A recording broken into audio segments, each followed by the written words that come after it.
Good Friday morning, everyone. I hope this is finding you well and living your very best life in Jesus Christ. I'm sure that some of you, when you read the title of this devotional, you immediately thought of Coca-Cola, and that's okay, because in a way I'm using it to make my point today, which is about, the importance of occasionally just stopping to meditate and pray in our lives. The phrase originally came about in 1929 when the president of Coca-Cola wanted to come up with a slogan to encourage folks to pause for a cold Coke in increasingly busy and stressful times.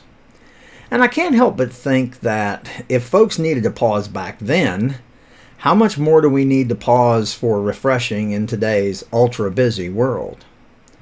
But the thing is, we don't really need a beverage. We need, and no beverage is going to refresh us in the spirit. For that, we need to pause and commune with the Lord. One of the more important things to teach young students, at least in music, is the importance of pauses in music.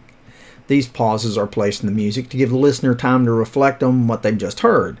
The most common marking for a complete pause is called a caesura. That's an Italian term meaning to totally cease playing and listen. And you know what? This is echoed in the Psalms, which are basically songs, where we find this term Selah. Did you know that the Hebrew term Selah occurs 70 times in 39 of the Psalms?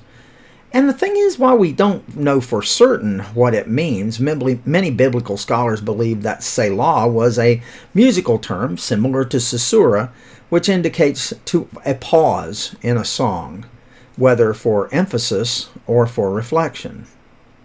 A Selah in the middle of a psalm, then, would be an opportunity for whoever's reading or singing it to pause and reflect on what the psalm has just said or is saying in general. When we read the Psalms, it's easy to see why it would be helpful to pause and reflect at different points. For example, the other night I was reading Psalm 3, which has 3 Selahs. The first one encourages us to consider the challenges and trials we're facing, and it's in Psalm 3:3. The second one urges us to trust in God, who is always taking care of his people, and that one appears in Psalm 3:5. And the final one calls us to take courage because God is with us today to help us overcome any trouble we face. And that's in Psalm 3:9. I think it's vitally important that we take time for our thoughts to just focus. Some folks call this mindfulness, and psychologists have admitted that it does help us mentally and physically. But Mom would have just called it common sense.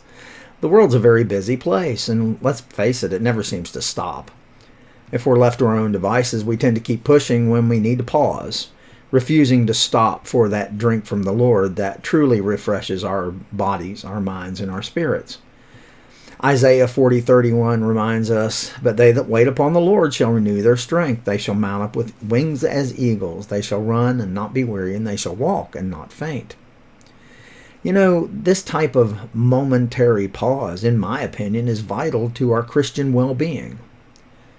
As we finally begin to get into the world again, as we're hopefully moving slowly past this horrible pandemic, I urge you not to just start running full tilt and leave the Lord in the dust. I urge you to consciously look for moments to relax for a minute. Pause to reflect. Take time to read a scripture, whisper a prayer, or maybe just sit and think about God's work in your life. It can certainly make all the difference in our lives if we just take a moment and focus on Him and His blessings in our lives. So today, I encourage you to take a moment and pause for refreshing. No beverage is required, but the Spirit of God.